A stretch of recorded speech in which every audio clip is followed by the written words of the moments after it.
Welcome back to Sunday Night Dinners with Deborah. Sometimes the best thing that you can do for your Sunday night dinner is to get all the work done to clear up your plate for Sunday night dinner. And what I mean by that, I have a lot of stuff going on right now.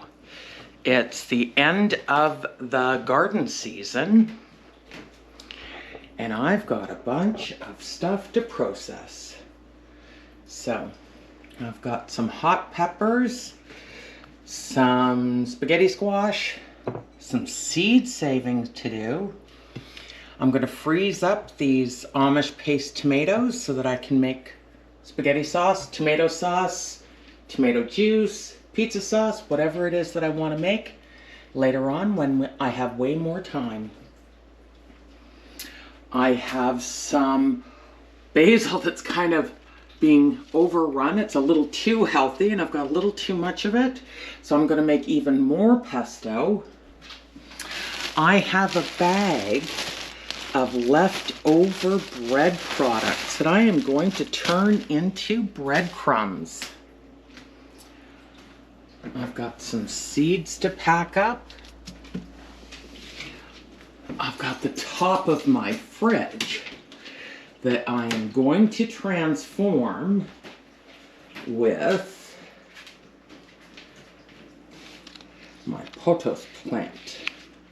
I'm going to move it up there and see how it goes because, hi Sonny, I have my cat Fred who will chew on it when he gets insistent that he be fed right away.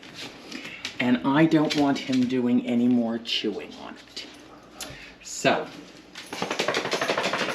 and I have a little more, I have some cherry tomatoes that I'm just keeping to ripen to eat as is. And I've got a sweet pumpkin that got attacked by vine borers that is ripening up. So, welcome to our journey today. First thing we have to do is clear off the top of the fridge. I don't have very much. I have just a few platters that are too big to keep anywhere else. A utensil holder, some placemats for the outside, and a Lazy Susan that I don't know where else to put it. Except I think I'm going to keep that Lazy Susan up here that the plant will sit on. As you can see, it's wrapped up around my other plants.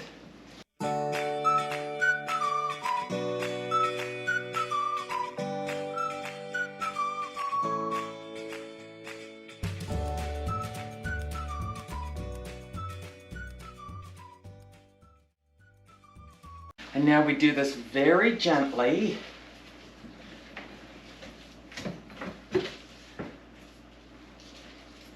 So this is if you've ever wondered how they get plants to grow up everywhere.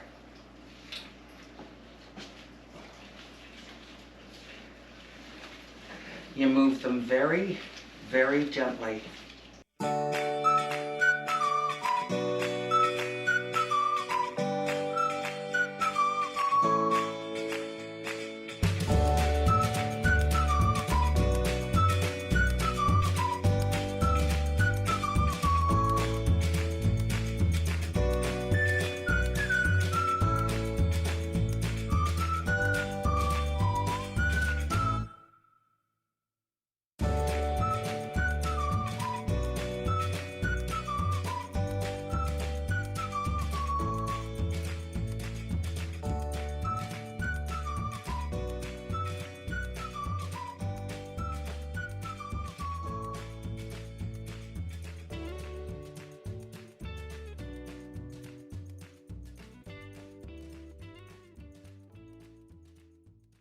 So there we go. It's a start. We'll see how that goes. Eventually, I'd love for it to go all the way around. right up. We'll see. So the next thing, spaghetti squash. Now my spaghetti squash is small. Not big like you see in the grocery stores, but I grew it myself, so I'm happy with it. So I've got 4 of these, and I am going to cut them up and bake them off so that I have them to make squash muffins. So you just, they are quite hard, and especially if they were bigger, they'd be much harder. So I cut the ends off, cut them down the middle, and I have a little bit of seeds. There's not a lot, but that needs to come out. So I'm going to try it with a knife to make kind of a rectangle divot, and then I'm going to grab a spoon. And I'm going into my dishwasher for my spoon because I haven't emptied my dishwasher that I ran last night yet. So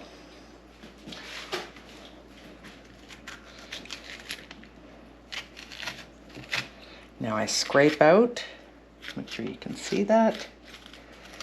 Scrape it out, and then I just put it cut side down on a parchment papered, make sure you can see that, a parchment paper tray, and I bake it off at 350.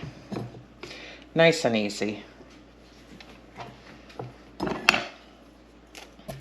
So there's my tray of squash. I'm not putting anything on it because I want it just to be the pure baked squash for future muffins.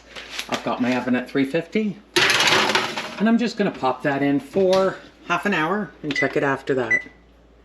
Next task, freezing up my tomatoes. Now I grow a lot of tomatoes. I think the biggest yield I ever had was 650 pounds. A lot of tomatoes. It's too busy in the summertime to process them all. So what I do is I freeze them. Here's a couple of my frozen tomatoes. I cut the core out, I wash them, or wash them first, then cut the core out, and then I pop them into a plastic bag, and I keep them on the go. I fill up 1 plastic bag at a time. It goes into my freezer here in the kitchen, and once it's full, it averages out to about 10 pounds of tomatoes, and then it goes down into my deep freezer. I have 7 bags in my deep freezer already. This is number 8, and I'm gonna start on number 9. First, we wash off the tomatoes. If you can see, there's some water on there. Now this, you can buy at restaurant supply stores. You can sometimes find them in grocery stores. They're called Tomato Witch. Don't go to an expensive store. I saw them on Tuesday of this week for $7.50. It's ridiculous. You can buy 2 for $2. It just is the perfect core. I don't believe in single-use items except for a few things. And it just took the core right out. And now I'm just making sure that the last of the core is out. So I do a second time. And if there are any imperfections in the tomato, I see there's one little spot here, I'm just going to take it out before I freeze it. And then I just pop it in the bag. And I'm going to do that to just these tomatoes, just to get them done. And then I'm going to go out later today and harvest more tomatoes and make sure they're perfectly ripe. When you're freezing tomatoes for sauces, you want to make sure that they are very ripe. You don't want green tomatoes to be going into your sauce. So it's okay to harvest them when they are just turning color and let them finish turning red inside your house. That's particularly helpful if you have a lot of rain coming, which can cause your tomato to split. Now I've finished that one bag and now I'm just starting up another one. And I just keep it on going.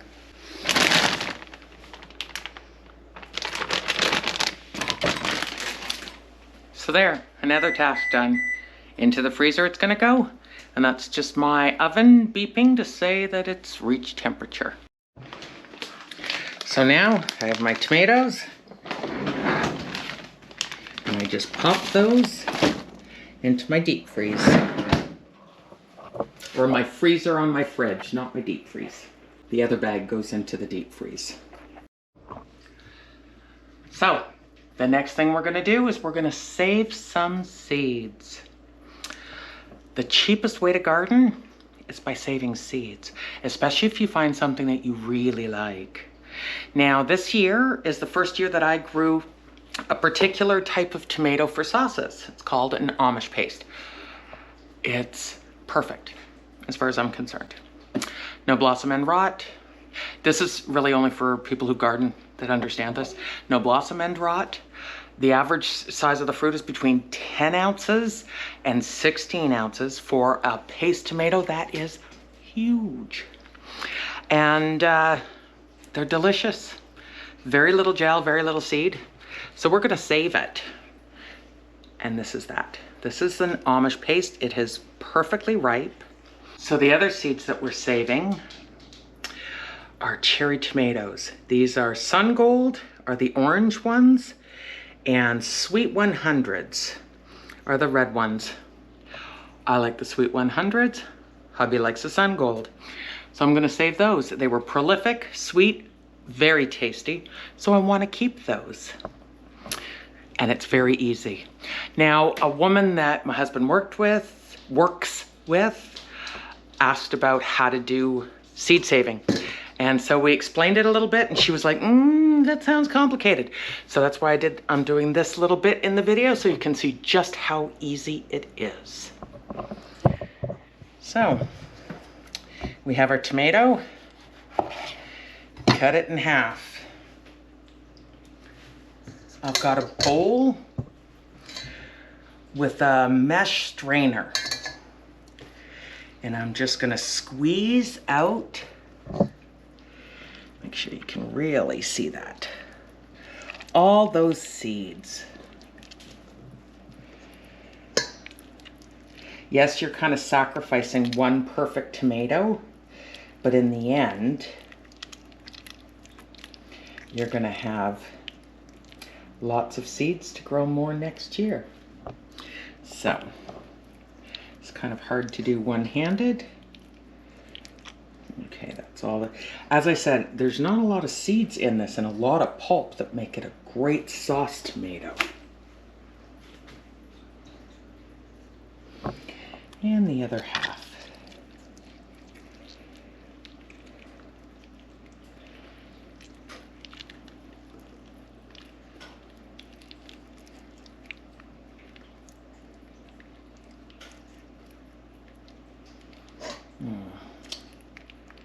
Now, the reason we're putting it into a mesh strainer is that we're going to run water over it.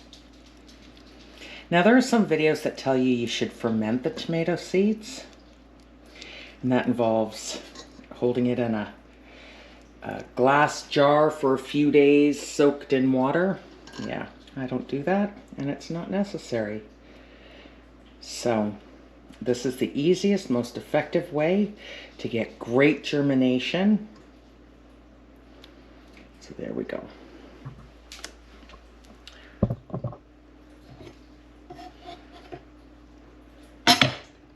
Now I'm going to take this over to the sink and I'm going to run some water through it.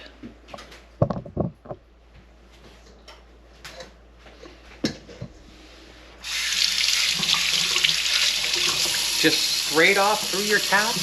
I've got my seeds. I'm gonna start slow. And I am just running the water all through it.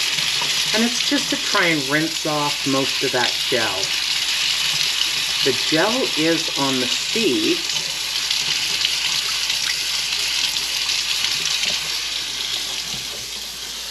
The gel is a protective coating for the seeds to go through an intestinal tract so that birds will eat the seeds, the tomatoes, get the seeds, it'll go through their intestines, and then they'll poop it out somewhere else. That's the true circle of life. Life wants to happen. And that gel protects it from the enzymes in the stomach and the intestines. So we need to get rid of that gel so that the seed will germinate. And also you want it to be perfectly dry when you store it.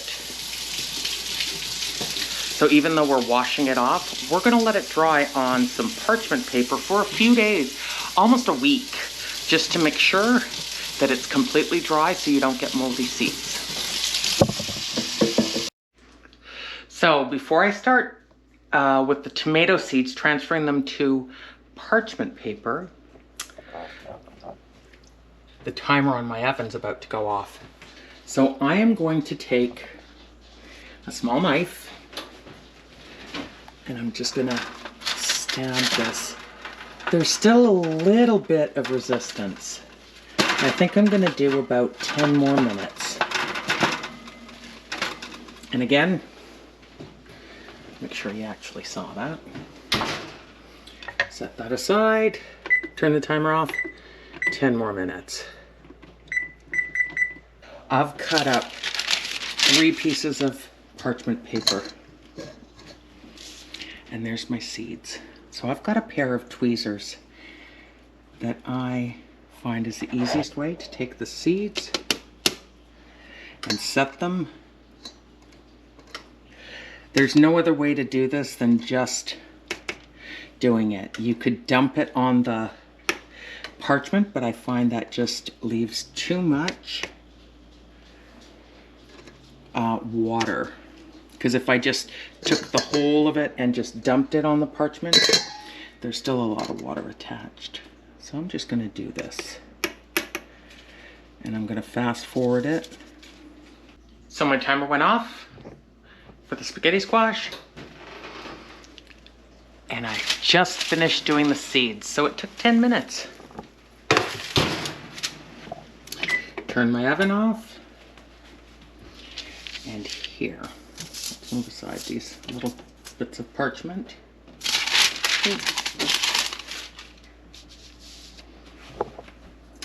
So I have all those seeds. I'm going to count them in a minute. So these are my Amish paste. So I'm going to grab a marker and immediately write on it what it is, because you are never going to remember. So Amish paste. I have here jalapenos that I've saved, which are not spicy jalapeno peppers. So they're just about ready. And these are peony seeds. Now someone asked me why I don't save on paper towel or a paper plate. You can. I prefer parchment paper because then the paper fibers don't stick to the seeds as they dry. There's no problem really with paper towel having a few shreds onto each little piece of seed. When you plant it in the garden, that paper's going to break down. But I do like to give away seeds. And I want them looking as professional as possible. So that's why I like to dry them just on parchment, and that way they won't have any shreds of paper on them. So now I'm gonna leave these tomato seeds for about a week. I'm gonna do the cherry tomatoes next. It's the exact same process. So here we have it, my Sweet 100s. I've got 129 seeds from 3 cherry tomatoes. From 1 cherry tomato, I got 17 sun gold. And I got 126 from, no, 126 was Sweet 100s. 153 from the Amish paste. Now, there's no way that my little garden in my backyard that I'm gonna plant 153 Amish paste tomatoes. Get better lighting, there we go. But those Amish paste tomato seeds will last for years. They have found seeds in the pyramids and they've planted them and they've grown. Seeds last a long time. The only thing that will slow down on it is the germination percentage. But for what I have a use for in my backyard garden, those are going to be more than enough tomatoes for the rest of my life for making sauce, as well as so many to give away and gift to other people. Now I'm going to show you what I do with once my seeds are dried, because my natapino seeds are ready. So I have just put them over here and I just lift up the edge. And now I'm just going to pour them into a small envelope that I'm going to fold with in just regular lined paper. I'll show you how to do it. So here, I just take a lined piece of paper, just because that's what I happen to have on hand. And I fold it in half. So as you can see, it's got, I just ripped it out of the little duotang that I have. So I'm gonna fold it into thirds.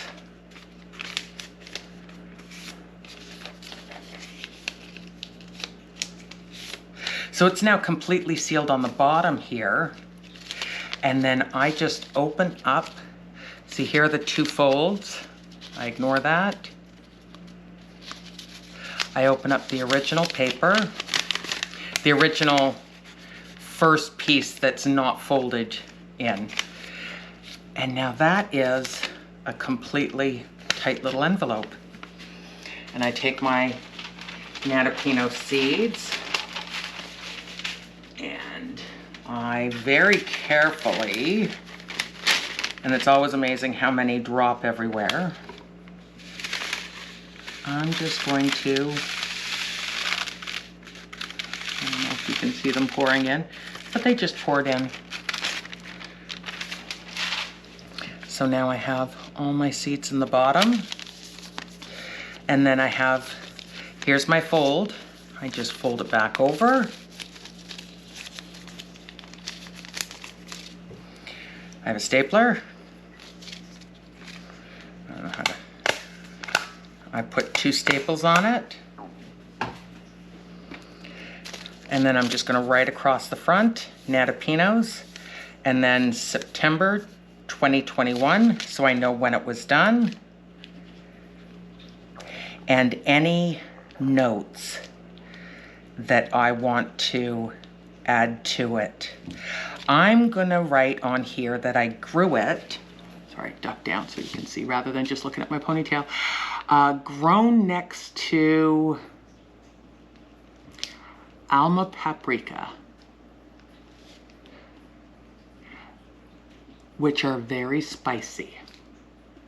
So I'm gonna say on it that it could be spicy in case anything. The thing about peppers is that mild peppers can take on the heat of a hot pepper if they're grown too close together. And I was under the impression that these beautiful little peppers, the Alma paprika, I thought they were a sweet pepper that I was planning on drying to make paprika, smoking to make smoked paprika, but turns out they're really spicy. Well, really spicy for me. Not, they're about the same spice as a regular jalapeno, perhaps a touch hotter. So I just want to make note of it on my natapino. So my natapinos, the date, I don't know if this is backwards. In the screen it shows that it's backwards, but it just says grown next to Alma paprika, could be spicy, just so that I know if I'm gifting these to somebody. I'm gonna grow them next year and then I'll find out if they got spicy or not.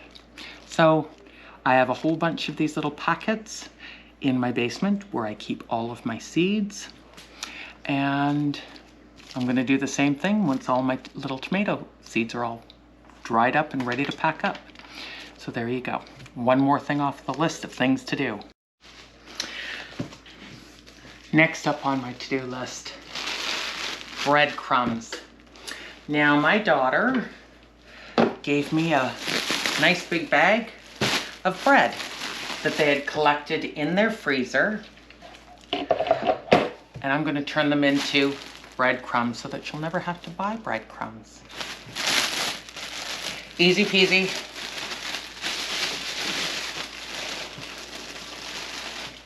Food processor, bread, tear it up. There really is no secret to it.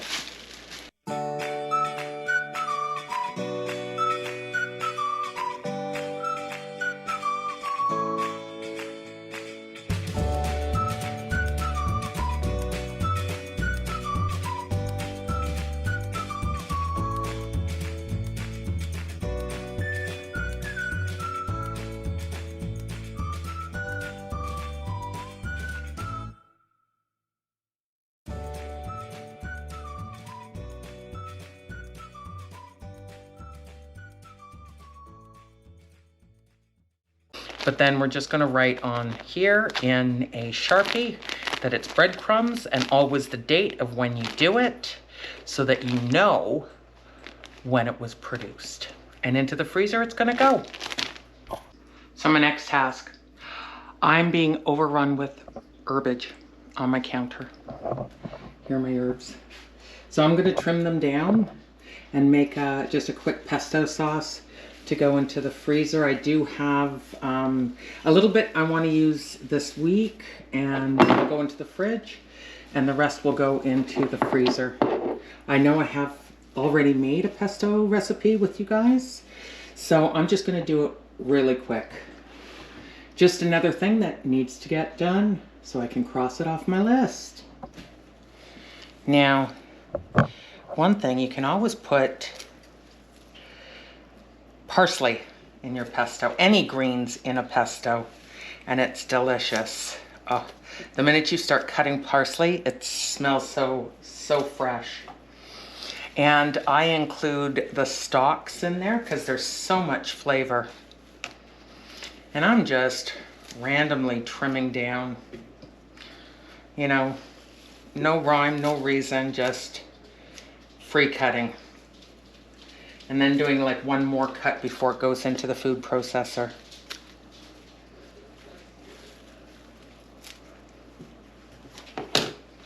There.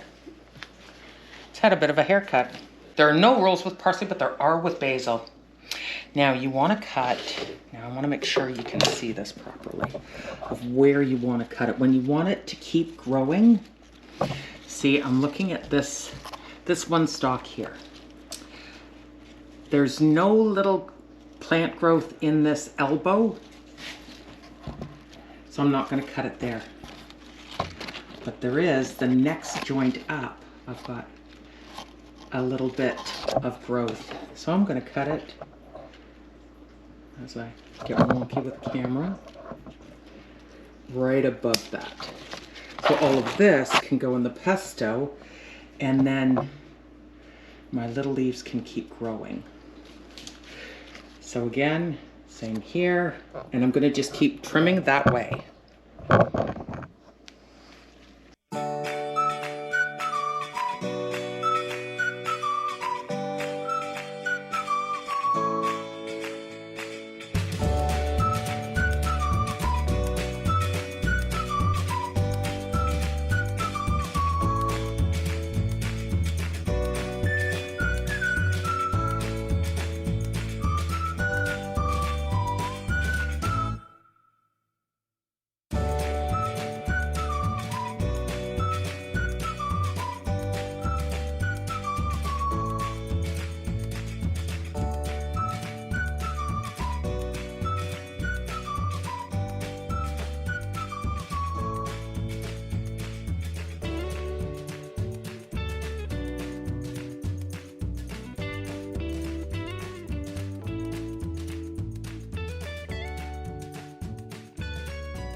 So here we have it, pesto.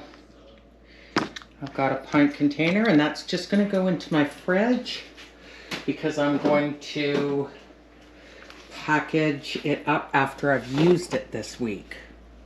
So I'm just going to set it in there.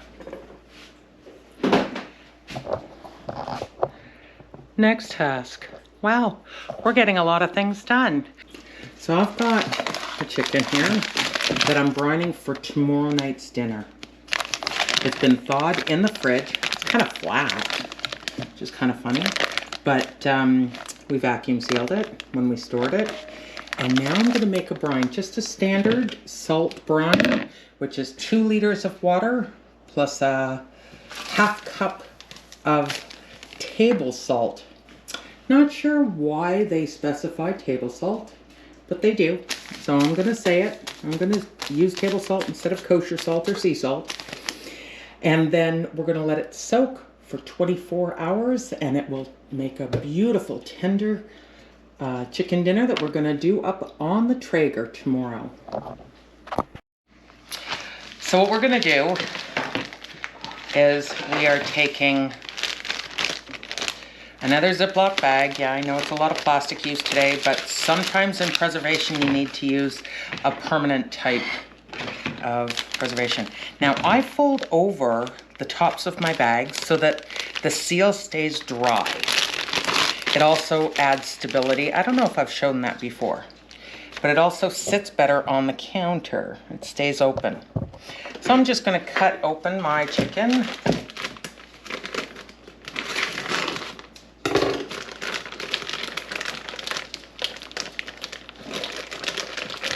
It's almost completely thawed, which is great. And it's going to go into my plastic bag. So now I have to wash my hands and get rid of this chicken bag. Now this is a big measuring cup. It holds 2 liters. So I'm going to put about a third of a liter in the bottom of very warm water first.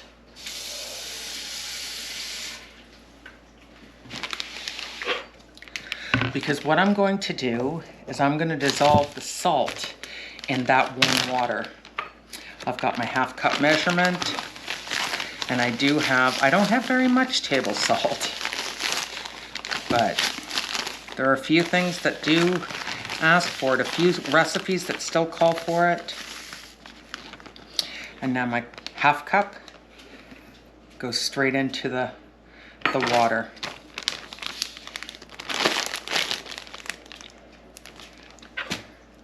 Now, ideally, you want to brine your chicken for about 24 hours. 12 hours is kind of the minimum, but it's always good to just do it up the day before, and then you put it in the fridge, and you don't worry about it. It does its own tenderizing thing. And I'm just stirring to kind of incorporate that salt, dissolve it in the warm water. Now it does not make, even though there's a lot of salt in the brine, it does not make for a salty chicken. You don't want to season it further. Normally you would season a chicken inside and out with pepper and salt, but before you would cook it. But because it's brined in salt, you would just sprinkle on some pepper. You would not further salt it, but you don't need to rinse it. It will not leave it very salty. It just will give you very tender meat. Now I'm just going to fill this up with water up until the 2 liter mark, which is right up here. So I've got my 2 liters. Give it a little bit of a stir. And then just pour it in the chicken. Nice and easy.